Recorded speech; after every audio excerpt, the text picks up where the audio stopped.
What's going on, guys? I just want to do a quick little overview on my bow build for this year for the 2023 season. So just gonna show you guys exactly what the whole setup consists of, and let me know if you have any questions or anything in the comments.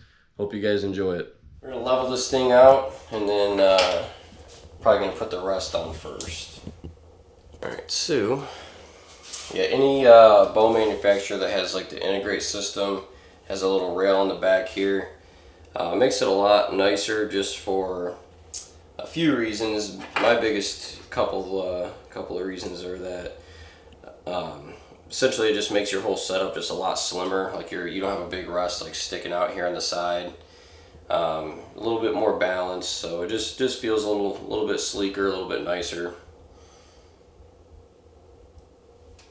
So first thing I always check for is basically making sure that your launcher doesn't smack your shelf on your riser. Just because if you hit that, I mean, it's pretty loud. So it's just one of those little details that you might not really think of in the moment or even hear kind of during practice. But then when you're in the dead of the woods and you go to shoot a deer and it comes down and smacks, that deer might jump the string just because of the noise from that launcher smacking the shelf, which isn't good. So that's nice and quiet. Perfect. Lock that down. I do like to run it as close as possible without hitting, just so you're not like really above the center of your string. Alright, so I like to run just Dloop material for my Dloop. Some guys like to tie in like knock points. It's okay, I mean, you just got to give yourself a little bit extra room, but I think it's easier to get knock pinch if you actually do that. So just Dloop is my preference. It just kind of gives you a little bit of a room for error there. So I know that there's kind of a pretty wide preference on Dloop size. Just generally speaking, it's better to be a little bit bigger than smaller on your Dloop, just because if your Dloop is too small, it can actually cause you to basically torque the string like at full draw, especially like depending on your release.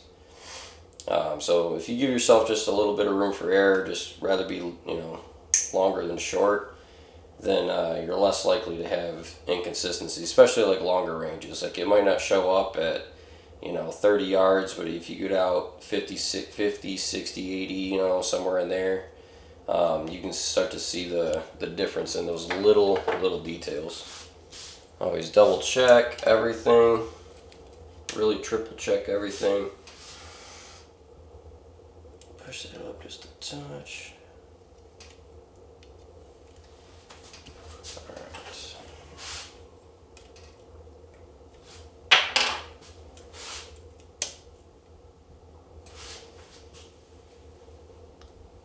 Perfect.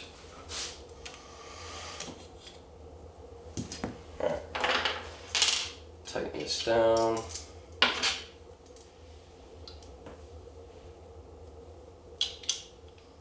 So next we're going to put on the sight. And so this B3 sight is brand new for this year. And this thing's pretty awesome. So I think you guys are going to like this. So just talking about the sight itself, a couple things that really drew me to it were that you have sight tapes on the inside and outside. So obviously, just like a Spot Hog or any other company for the most part, your wheel on the outside, you'll have a tape. And then they even have machined tapes. So like if you're a number 6, you can buy a number 6 wheel to go on here. That way you don't have to deal with like a tape falling off. And then obviously machine tape on the inside as well. So that I just really like that, just because in the heat of the moment, like it's impossible to look at this thing and like not know where your yardage is. Like whether it's inside or outside, you're always going to be able to look. And then the ultra view scope. So I really love the ultra view scopes. This is a double pin, 10 thousandths pins. This is the extra large. So the reason I like running this for hunting a little bit more than 3D is just, if you're kind of just in a dark situation, this just gives you a little bit bigger field of view to where you can really like find the vitals or this and that. 3D shooting with the regular one I love, but if it's like a kind of yard, like a maybe 40-50 yard shot, maybe it's like a lot of shadows involved or something, I find that sometimes I need to pull out of my peep just to make sure that I'm like right where I'm aiming at the 10 ring, you know, to where hunting situations you might not be able to get away with something like that. So I run the XL for my hunting setup just to make sure I've got that little bit of extra sunlight just inside my scope. But this thing's awesome. So I always like to try and run my sight as far out as possible, at least a bracket. Just if you can run your sight as far out there as possible, it gets your pin closer to your target, and generally that's just going to make you a little bit more accurate. So I mean, this isn't like a super long bar, so you know, I'm not afraid to run it out there pretty far. Now some of the ones that are really long, maybe I'll run it like 3/4, just because it is a hunting setup and you want to be somewhat compact. But yeah, definitely prefer to be farther out there than that. Okay, so to get this all leveled out, we're going to double check that our bow is still completely level, which it is. So yeah, we got some work to do. So first thing I like to do is make sure that the end of our scope is level. Just a little off, not much. Perfect.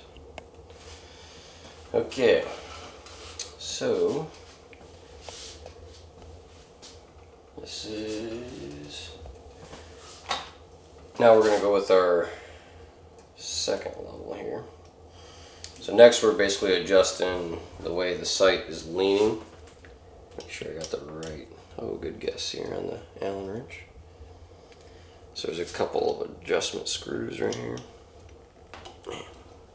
They are tight.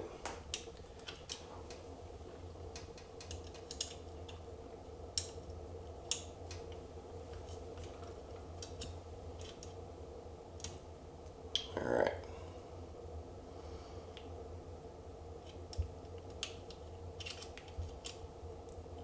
So you guys probably can't see the level, but we're just adjusting for the Hamsky level right there. So I got the top. Alright. Double check the bow's level. That's level. Perfect. So this is essentially saying that your slider is completely level. So when this thing is traveling up and down, it's not going on a slant. It is perfectly up and down. So the last thing we have to adjust is going to be the level of the scope itself, which is just a touch off.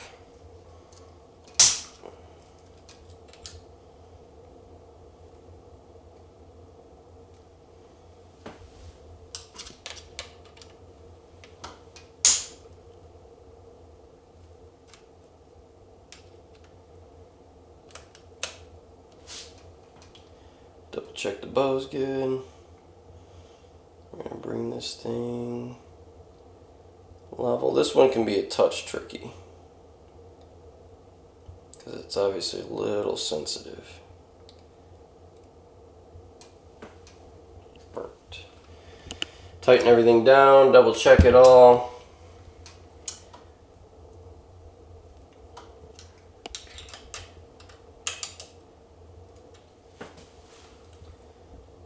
All is level. Always triple check everything's tight.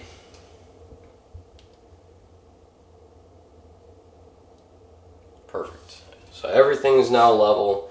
That way, as I'm aiming, changing sights, anything like that, we're good.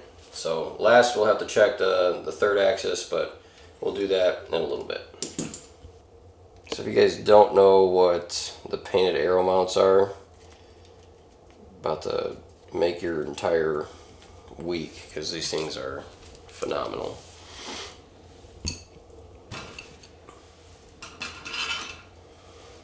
Okay, so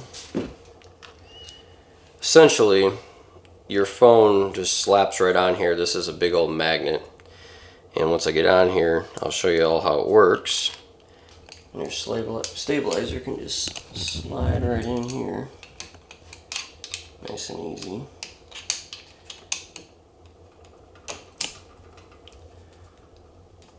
Lock her down,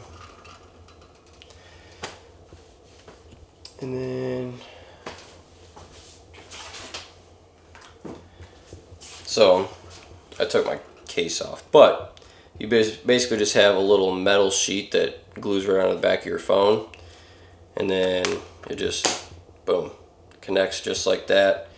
You can run your camera, it can be filming, your front camera could be facing you filming, and I promise you, you cannot get this phone off of here. Like, this thing is not going anywhere. You could take your bow and try to get it off, it ain't budging. Vibration is so much nicer than like a Tacticam or anything like that, because you get the benefit of your stabilizer, and then most everybody's got a phone that's like pretty darn good quality. Like if you have an iPhone, it's probably 4K, so definitely a good option. They're really cheap compared to, you know, a GoPro or a Tacticam or something like that. So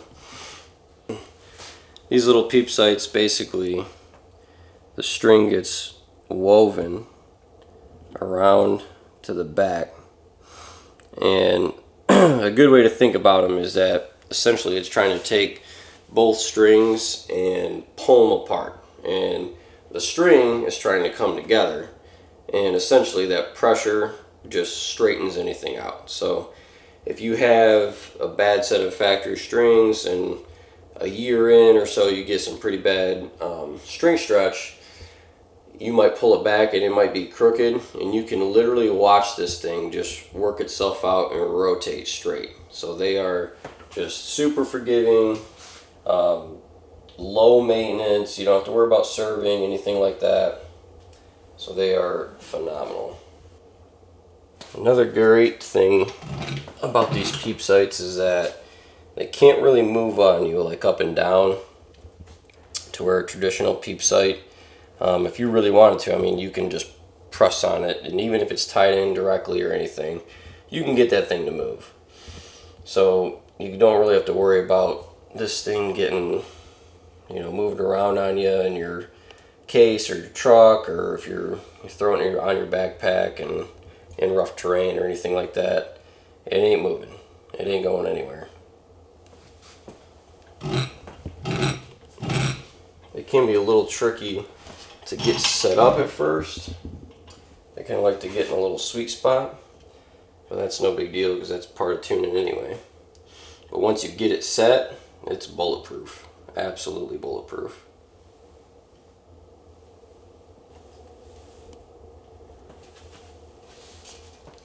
Let's see where we're at.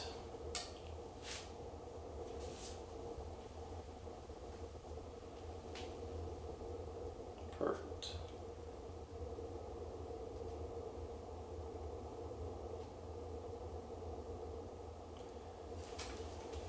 Awesome. Just for peak rotation, just a touch.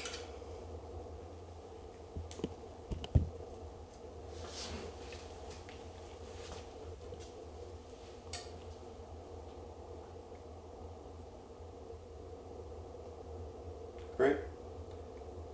Can't ask for better than that. Alright, so now we're just going to get our QAD line in, and then just kind of double check everything. Okay, so I like to basically just serve a knot onto the cable, and then just pull that tight.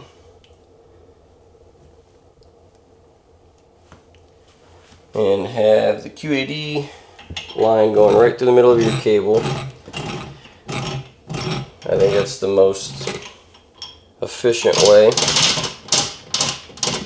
and gives you the least amount of things that can break rather than the little plastic jigs or whatever they call them that come with these things. I'm not a big fan of those. So let's see if we get our timing right here.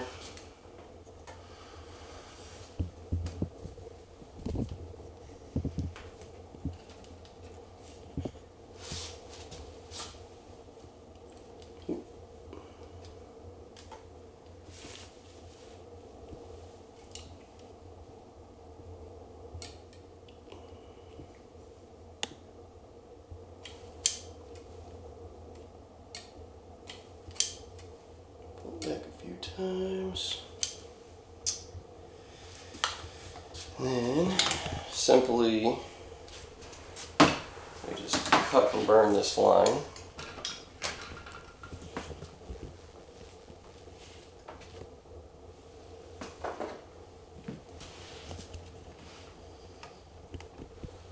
So just snip it right at the end. I just pull it out a touch.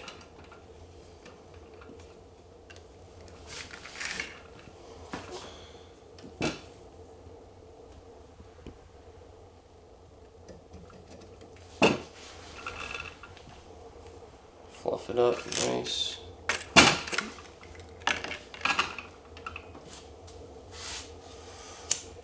Burn it.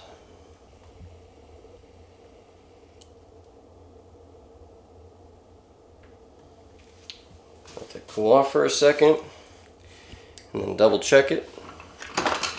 So essentially what the goal is with your drop away rest timing, any of them, is you want them to fully activate like that about an inch before you get to full draw, like an inch to a half inch. So if you are coming completely into your back wall and that thing's just activating, you don't have enough timing. So you can get away with it, but I've seen a lot of guys are like, man, like every 5 or so arrows, one's just not right. And essentially what they figure out is that their rest isn't activating and their fletchings are just coming and smacking the launcher. So we're going to see where we're at.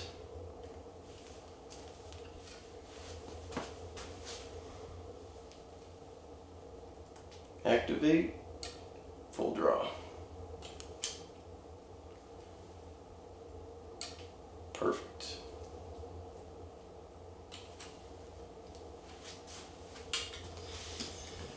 All right. We are ready to shoot. Thank you guys for watching. I appreciate you. If you have any questions or anything, drop them in the comments below. I definitely plan on doing a lot more tech videos and those types of things, tuning tips, whatever, on the channel. So hopefully I can get a deer down with this thing real soon, as the season's going to open up quick. But yeah, please like, subscribe, share, do all that fun stuff. I appreciate you guys, and thank you so much.